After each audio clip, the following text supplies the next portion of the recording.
Good afternoon. Wait for them to come up. Okay. A disclosure, and you see a warning.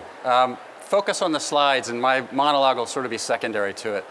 I'm not an expert in philanthropy or fundraising. I'm a strategist that works in the field.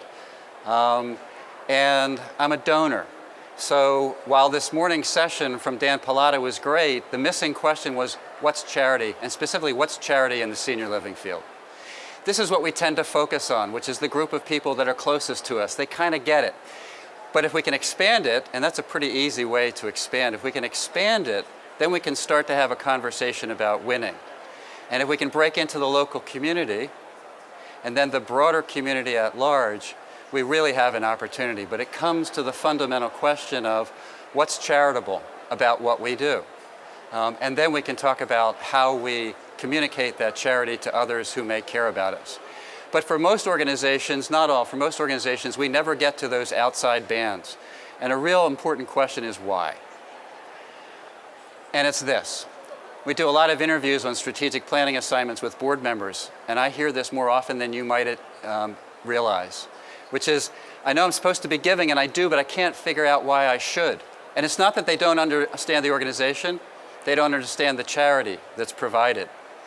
The other reason is that we've got a lot of competition. We've got competition from kids, we have competition from the arts in every city and location around the country, and then we have our sort of traditional and standard competition from the United Way.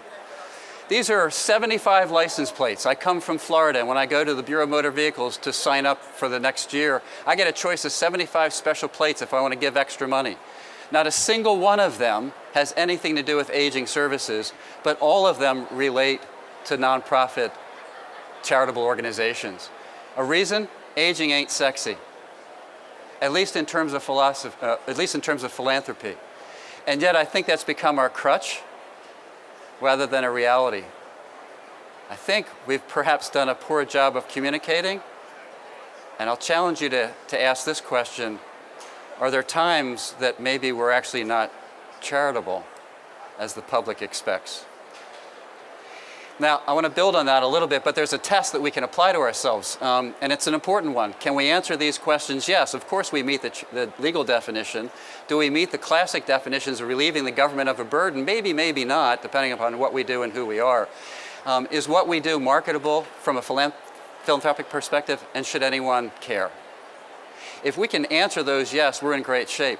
Read this on the left. This is from an annual report. Read the bottom in particular. It enables us to stay true to our founder's vision, caring for elders who are not physically or financially able to care for themselves. But what they're doing is they're supporting people after they've spent their money.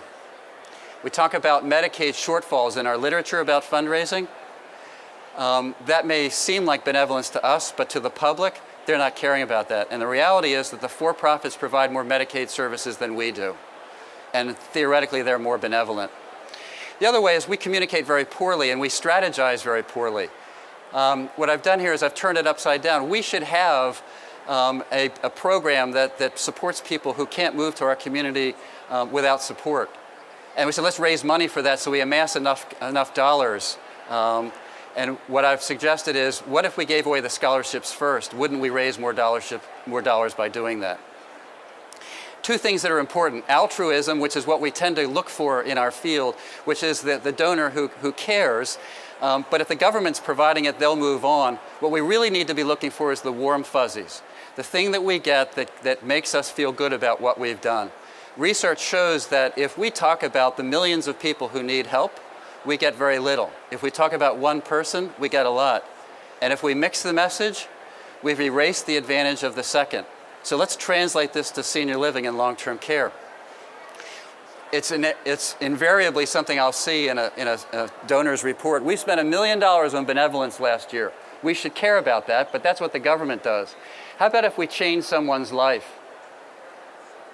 But we mix the message too often. We spent $1 million and, oh, Mrs. Smith was part of it, and we lose all of the benefit of what the research shows really grabs people.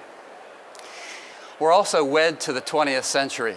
We talk a lot in philanthropy about the poor people that exist as if we were still living in the Great Depression. Yeah, it was a bad recession, but we're out of that. We also use 20th century techniques and tools to reach the individuals. I think we're at the dawn of a new day. We're at the dawn of a new day because we can test what's going to sell from a philanthropic perspective using an internet on very short blasts and figure out who's responding. We should be using crowdfunding as opposed to direct mail. So to win at philanthropy, we have to expand the number of people who care about what we do. We should shrink this group that's our core by expanding from the outside. And how we do that, we link to children, the arts, and education, and what it is that we do in our field. So in closing, how do we win at philanthropy? We need to give honest answers to really important questions. And in the end, the question is, how many lives did we improve and touch? So thanks very much for your attention. And I hope you're all winning at philanthropy.